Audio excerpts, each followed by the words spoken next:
Welcome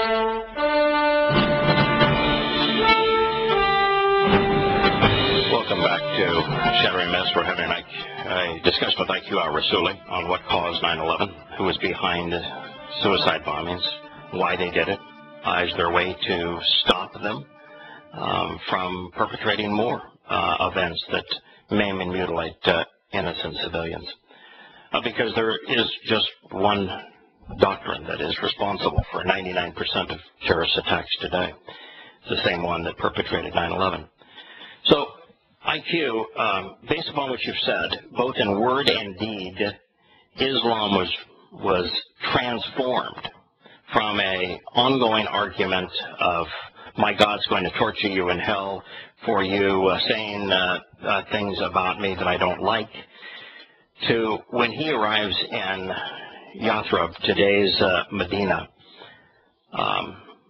the rhetoric becomes essentially a call to arms. It is a declaration of war on all humankind, and all of the acts of war, including plunder, are made lawful to the Muslims. Is that a reasonable summary of... Yes, but it's not only including plunder. Slavery, ransoming, right, torturing, and, what do you call it? Destroying the bodies of, mutilating the bodies of the dead. No, yes. It was total war against people in every facet. Every diabolical facet. Muhammad mutilated bodies. Muhammad was engaged in kidnapping. Muhammad was engaged in torture. Muhammad was engaged in enslaving people. He was engaged in gang rape. All of these kinds of things. And based upon the basis of Islam, which the Quran says that Muhammad is the example to follow and Sharia law is based upon Muhammad's example, then all of these horrid behaviors became Islamic law. Correct. You know, with all due respect to anybody listening who's American, the fault is not with the Muslims. Boko Haram, the leader of Boko Haram, Abu Bakr, in public he says, I am following Muhammad. I am following the Quran. The people who killed the young man in England, a soldier, unarmed, they butchered him. They were quoting from the Quran. They were saying this is our religion, this is our belief, and our leaders say, no, they're not representing the truth. But they are representing the truth.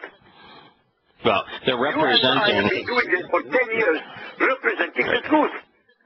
Yeah. What they are saying is exactly what Islam is. When Islam moved to Yathrib, today's Medina, it became nothing other than a declaration of war on all humankind, and Muhammad created this mechanism to reward his jihadists with plunder, with rape, and with whatever bloodthirst, bloodlust the people had. It was the most repulsive acts that humans have ever perpetrated on one another, and they became the living embodiment of the religion. Correct. And they are declaring, we are only following our religious beliefs, and yet the Western leaders in our academia, in the clergy, and in politics, they say, no, they're not doing it. But who are we, no, not we, who are they, those people who are saying, not doing it, telling the perpetrators who are claiming, they are declaring it. We are doing it according to our religion. As a matter of fact, in the Quran, in the Medina verses, it actually declares in the 9th surah, the second to last handed down, that a Muslim who is not a jihadist, a Muslim who is not engaged in fighting for Allah's cause, ceases to be a Muslim. They become a hypocrite, and Muslims are told to go kill them. Absolutely. Apostate of Islam.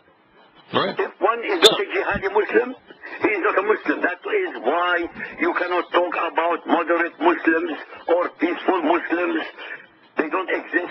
It is impossible. It's only in the imagination, the warped imagination of our leaders. Yeah, the fact is the Quran defines good and bad Muslim. And it says that you're a good Muslim if you fight and kill for Allah, and you cease to be a Muslim if you do not fight and kill for Allah, which means it's impossible to be a peaceful, moderate Muslim. It's impossible, according to the Quran. The Quran is the only source of information that's considered credible to a Muslim, according to the Quran, according to their wannabe God Allah. you cannot be a peaceful Muslim. You become a hypocrite. Yada, all the conversations you and I ever had, all the lectures we ever gave, we should blame not the Muslims. We should blame our leaders and only our leaders. The Muslims are telling the truth. The Muslims are not lying. They are saying this is our religion. We have to have jihad against all human beings until all human beings become part and parcel of Ummah al-Islam. It's not a hidden agenda. So you're inferring here what I have said for a long time, that there is a way to stop them, rather than our leaders lying on their behalf and excusing the religion. All we need to do is to tell the truth about the religion, do what we did here, and explain how Islam came to be, how vicious it is, how foolish it is, how incompatible with civilization it is, and to expose and condemn the religion. Correct. That's what we need to do. It's simple. It's not complicated. Nothing about Islam is complicated. Nothing. You could win, since Islam was created with words. You could destroy it with words, but you can never destroy it with bullets and bombs. Correct. Absolutely correct. That's why in fact, America used them. In Afghanistan, in Pakistan, in Iraq, in Libya, wherever America went to destroy Islam or to suppress Islam or to suppress, they can't. It's impossible. In fact, Islam was conceived to thrive in the midst of war. So if you bring war to Muslims, that's when it thrives. Absolutely. That's when it grows. Right. Al-Mawt fi sabilillah means there will be shuhada, means they are martyrs, and then end up with the 72 virgins in Muhammad's whorehouse version of paradise. So that would mean that if you wanted to cause Islam to flourish, if you wanted to increase Islamic acts of terrorism, then you would go and fight Islam with conventional weapons. And if you wanted to cause Islam to flounder and to no longer perpetrate acts of terrorism, you would engage only with words. Correct. Again, by the way, if you want me to continue with you for the next 10, 15 minutes, I can do so. Yeah. Okay. Wonderful. In this regard, is it not true that in an Islamic country, words that we are speaking now are outlawed, but weapons are not? Of course, they are outlawed. Because it's contrary to what they try to persuade other human beings. It's called taqiyya, Islamic subterfuge. Sanctioned Islamic subterfuge. Taqiyya. They lie to you. They lie to us. So in our countries, their religion commands them to deceive infidels, to make infidels ease your prey. But in their countries, you can't tell the truth about Muhammad. If this conversation we were having, even though it's 100% accurate, 100% confirmed in the Quran and Hadith, we would be killed for having this conversation in any Islamic country. Slaughtered, not killed, slaughtered. By the way, Bukhari Hadith 5780. We must deal with our enemies with smiles on our faces and curses in our hearts. This is Hadith. Yes. And there's only one. Thousands of them are the same. Correct. In fact, Muhammad said, I'd become victorious with terror. With terror, yes. Yeah. Now, nothing is hidden. This is the fantastic thing about Islam. It is all there. All the rot is there. All the sickness is there. All the disease is there. It's a curse upon humanity. When the 19 Muslims that were suicide bombers, which is Islam's signature act today, flew those planes into our buildings and killed 3,000 people that day, did they not confess to the crime, screaming Allahu Akbar? Absolutely. The minute they scream Allahu Akbar, it is the confession before death. Absolutely. Why don't you tell us the first time that Allahu Akbar was shouted in Islam? When they were attacking the Khaybar, Jewish agricultural community. They were shouting Jewish farming community. Yes. All right, and this Jewish farming community, when they first shouted Allahu Akbar, the Jewish community, did it have a military? None. In fact, they were caught with their pants down. They had their spades in one hand and baskets in another. They had no arms. Right. They were going out to the fields. And Muhammad showed up with his jihadists, his mujahideen, armed to the hilt, correct? Yeah. Yeah. And the first thing they wanted to do was to impress upon these Jews that their God was older, bigger, and greater than was the God of the Jews, Yahowah. So that's when they shouted, Allahu Akbar. Yeah. Right. So by shouting that, what it means is that Allah is absolutely not the God of the Torah, prophets, and Psalms. He is not the God of the Jews, Yahowah, because the Islamic God, Allah, is older, bigger, and greater than Yahowah. Correct. So they can't be the same. They are not the same. Yeah. They're not the same. The first revelation, Al-Alaq, chapter 96, verse 1, proves the creation of humanity is wrong. The second item is when he said he flew to the Temple of Solomon and he prayed at the Temple of Solomon ahead of all the other prophets. Another lie. Both of them are enormous lies. With these two alone, I don't need any more. Well, how about the fact that the sun and the moon are in chariots racing each other across the sky, and the sun goes to bed each night in a muddy spring, according to the Quran? Correct. And one of the miracles that he was supposed to have done in Hadith, the moon was split in half. One half landed in one mountain, the other half landed in another mountain, and then came back again. Yeah, Muhammad put it back together again. It's self-destructive. Yeah. In fact, Muhammad's whole presentation of history in the Quran is erroneous. I mean, not only isn't there a single prophecy to infer divine inspiration, he couldn't even get history right. He didn't get anything right. Everything he copied from the Bible, whether the Hebrew or Christian Bible, was wrong. Every single item. Yeah. Actually, he didn't copy anything from the. Actually, he didn't copy anything from the Torah, prophets, and Psalms. He plagiarized the Talmud. He bought Talmud recitals from the rabbis in Yathrib, and then twisted them to serve his agenda. And so, there's enormous swaths of the Quran that are nothing but plagiarized versions of the Talmud. Correct. Yeah, it's the whole thing is such a pile of lies. It is so wretched, and yet the last 24 surahs of the Quran, those revealed in the beginning of the Islamic era, after the pledge of Aqaba to wage war against all humankind, are nothing other than a terrorist manifesto. That is all that there is to Islam. So why should we be surprised that they perpetrated 9/11?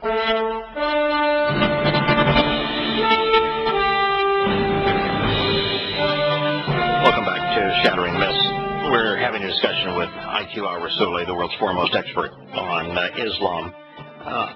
IQ, when you do what you have done, and you take the time to explain the basis of Islam, it would seem that any informed, rational individual, any moral individual, would oppose the religion because of the terrorism it continues to inspire. But why is the world just so timid about not holding a religion accountable for the most heinous behavior in human history? Denial. That's the only thing I can think of. I can't, honestly, after 30 years, I still haven't figured it out. Why people... Let me pose the question a little different. Let me put it a different way. We didn't just discuss the violent nature of Islam. We went right back to the beginning of Islam and discussed the stupidity of it, the obvious errors in it. And the reason I wanted you to bring out the idiocy of Islam is my hope is that when people know just how stupid this is, how unreliable it is, how obviously false it is, that rather than feeling badly about exposing and condemning a religion that perpetrates 99.9% of the world's terrorist events, that they would feel good about it, that they know that by exposing and condemning the religion, they're not only thwarting terrorism, but they have the potential to save Muslims from, a horrible fate because their religion is so obviously false. I agree with you, but I can't figure it out. You might have a solution. I have no idea. Well, you know, in the Islamic world, there's a reason that they do not outlaw weapons, but they outlaw words. Because in the Islamic world, they know for certain that if somebody speaks truthfully, quoting the Islamic scriptures to expose and condemn Islam, Islam cannot survive it. When Muhammad is exposed as a rapist, pedophile, terrorist, mass murder, sadistic man that he actually was, Islam cannot survive that. When Allah's lies are exposed, Islam cannot survive the truth. And so they outlaw free speech in every Islamic country.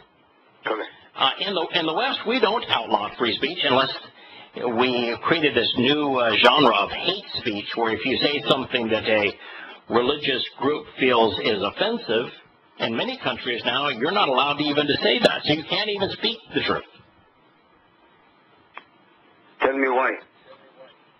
Well, you know, I have come to the conclusion that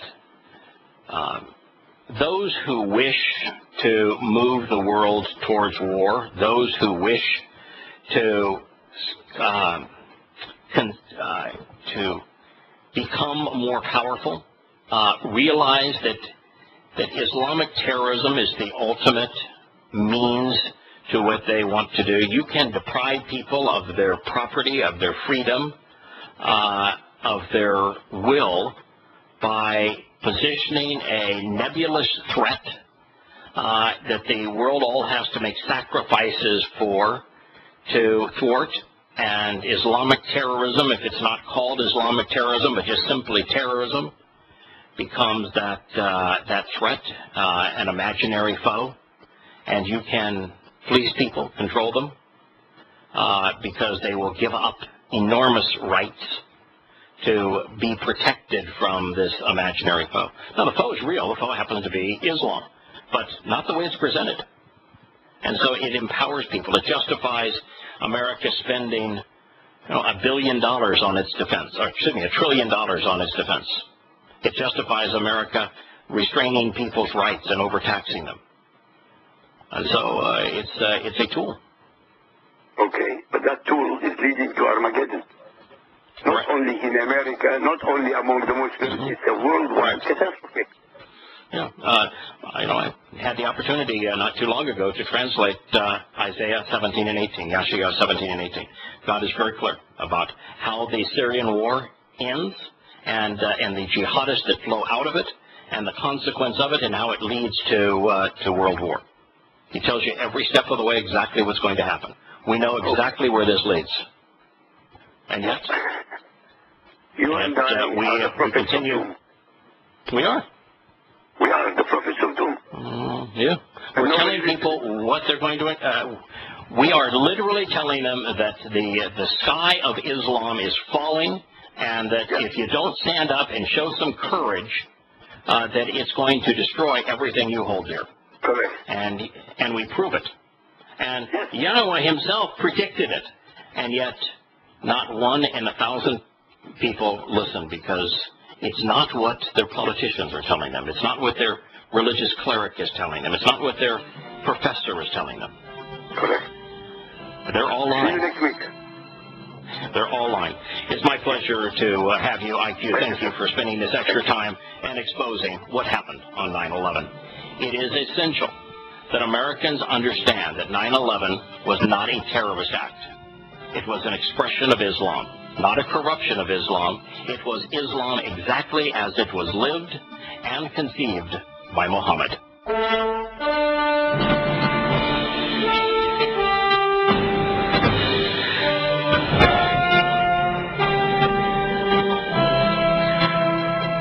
Welcome back to Shattering Myths. The frustrations you heard in al-Rassooli's voice towards the end of that segment is heartfelt, it's genuine.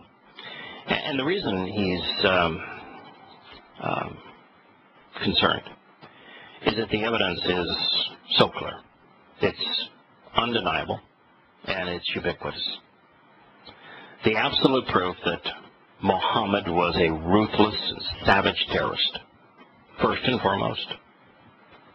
he was a slave trader, a kidnapper, a mass murderer, a thief, a rapist, a pedophile, is undeniable. The only sources that date to within 200 years of Muhammad's life and death not only portray him that way, that's the only way they portray him. There are no redeeming qualities. It is so clear that the Quran is just a pile of lies, that it's among the worst books ever written, that there's nothing in it that's true, that it is bewildering, that with information this clear, this obvious, this easy to verify, that the vast preponderance of people cling to myths. But it really is no different than the myths of Judaism and Christianity. They're not as easy to prove as untrue, but nonetheless are also false. We have Glenn, who has been with us for a long time, has held on for a long time. I'm sorry to have you for that long a time. I had a mission today. I really wanted to go through the birth of Islam all the way to the consequence of Islam, 9/11, now that museum in New York is being celebrated. It's my pleasure to have you on, Glenn. Well, thank you. Early on in the first hour with IQ, you were talking about transportation in the region, ships versus caravans and such. Yes. Now, Muhammad had made a halting effort to get his flying airborne courier service going, but since he was illiterate, he had trouble working up a workable invoicing system, and his financials flubbed in the first year. The gauntlet was later taken up by Santa Claus, who had a larger stable of flying mammalian quadrupeds. It was colossal success, and the rest is, as they say, history. Yeah, it's true that Muhammad did say that his flying quadruped was a wild ass. It was a winged wild ass. As a matter of fact, the Dome of the Rock, which is that great pimple on the Temple Mount.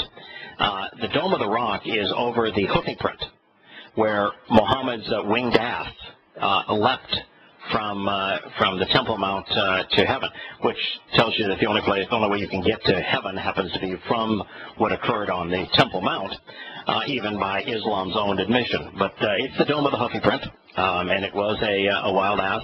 And I can tell you that the tales of flying reindeer and Santa Claus are actually more credible than is the story that Muhammad wove in his Quran.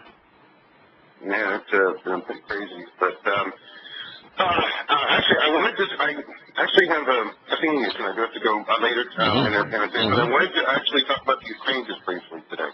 Okay. By the way, did you compile that just all in your head?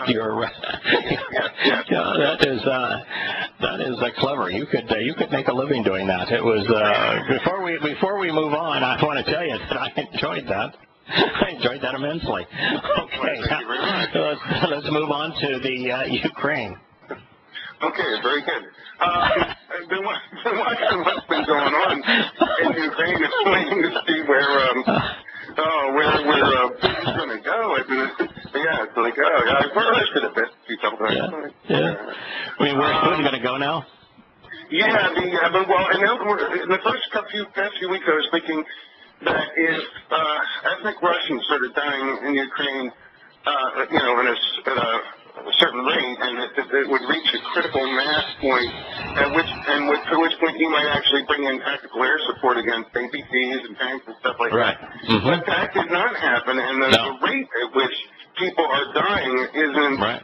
And if I were him, I would want. I mean, I've already got my big prize, Crimea. I've got the industry. I've got my naval bases. I've got the most productive area.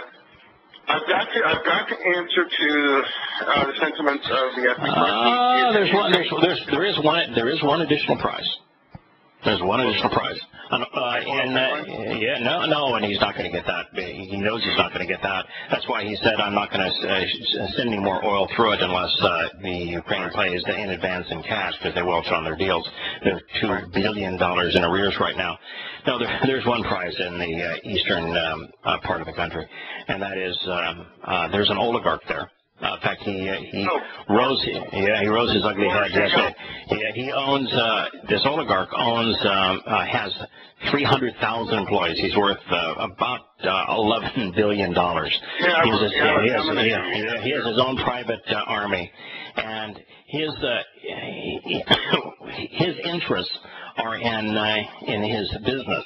And if Putin takes it, or if he is seen as aiding Putin, then no one will buy his products. He sells his products, steel and others, in some 100 countries. You're stealing my thunder, but yeah. Yeah. So that is a really interesting maneuver, particularly because in the Ukraine, he is essentially a mob boss. In Ukraine, as a mob boss, he's been able to flourish. I mean, he literally became the meanest of the mob bosses when the Ukraine was formed 20 years ago. And in Russia, he would only be able to remain an oligarch if he played nice with Putin. But in Ukraine, he can endear himself as now the power of the Ukraine by siding with Kiev and continue his business interests. Well, he's way ahead in the polls. If you're talking about Peter Poroshenko, the billionaire oligarch who's running for the presidency. I don't know. This is the guy that's the guy out of the east. I clipped an article on him today. He's been camera shy, never appeared on camera until yesterday. And yesterday he gave a speech that basically said that he wanted Ukraine to stay as one nation, as opposed to being split in two. And his reasons for saying so. Russian oligarch. He's a Russian oligarch in the Ukraine. Has 300,000 employees. Has his own. His basic setup is no different than him being a lord in feudal Europe. Right. But his situation is such that he knows that if he is overtly seen as siding with Putin, then his customers are going to dry up because of U.S. sanctions. And if he is seen being opposed to Putin, then he's probably a dead man, and is because there's too many ethnic Russians that want to integrate with Russia. But it creates a very interesting situation, particularly because the Ukraine itself is broke, and the Ukraine's not going to get any gas beyond June, because Russia's saying, unless you pay us in cash in advance, you already owe us $2 billion. We're not sending any more gas to Ukraine. It just dries up and shrivels. And the West is not allowing the billions of dollars that we're providing to the Ukraine to pay for the Russian gas bill. So we're creating a scenario here that's about to explode. Right, exactly. You're kind of Bill Beagling me. Okay. You know, Bill Beagle? Yeah. You're Bill Beagling me. But then that's the thing. I can build on that foundation for a second, but I wanted to lay this out for a minute. So we definitely have the oligarchs in the equation, which, as you said, and everything you just said, everything you just said sort of helps to illustrate the behind-the-scenes tensions with which Putin has to be wrestling. Right. Now, if Putin already having Crimea, now the overt social pressure of having to go in militarily to rescue ethnic Russians being killed in large numbers would be tough, but he managed to pull the military back. If he can get away with not having to do that, and the question was, why did he encourage them not to have the referenda they recently held, but went ahead and held anyway, where they want increased autonomy for area regions like the Nets and Slavyansk and some of those other cities. There turned out to be relatively little harm in those referenda. They are aware of their desire for greater autonomy. Okay, that has held. The way he's playing they don't want autonomy. That's not what those referendums were about. They were not about greater autonomy. They were for complete independence. They were complete independence. Right. One of their original statements was to that effect. Right. So obviously they wanted to affiliate with Russia. Now, if okay, so you have that aspect of things. Now, if they're not being killed and they have this May 25th, Obama actually made a reference to like duly elected government. It's like the present government in Ukraine is not duly elected; they're a coup junta.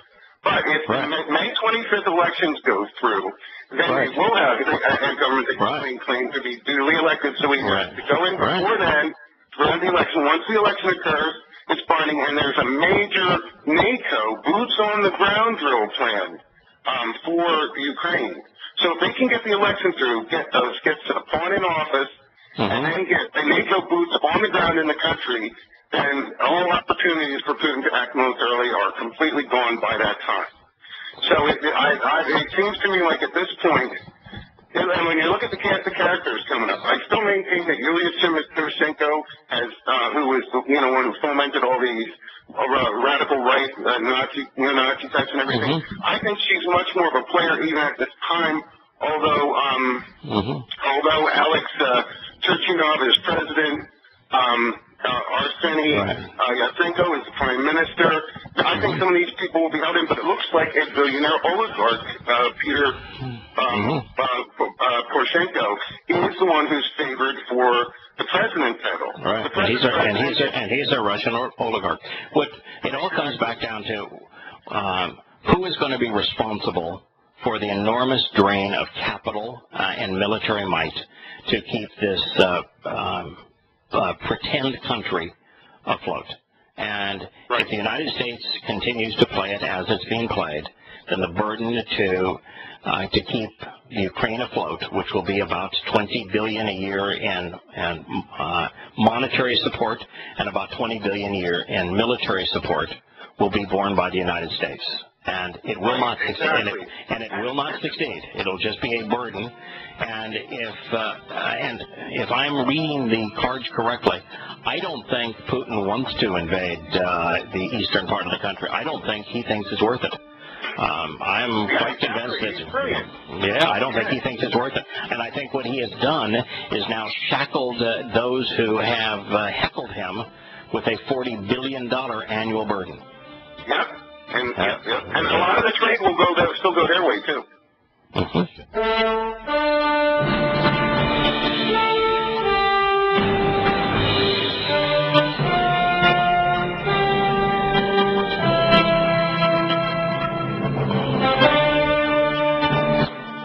Welcome back to Shattering Myths. The upshot of your presentation there, Glenn, is that you think that the United States is going to get what it wants, but that what it wants is going to be extraordinarily costly, that it's going to get the Ukraine, and that to do so, it's going to have to promise military support and financial support collectively that are going to run in the range of $50 to $60 billion a year, with no chance of long-term viability.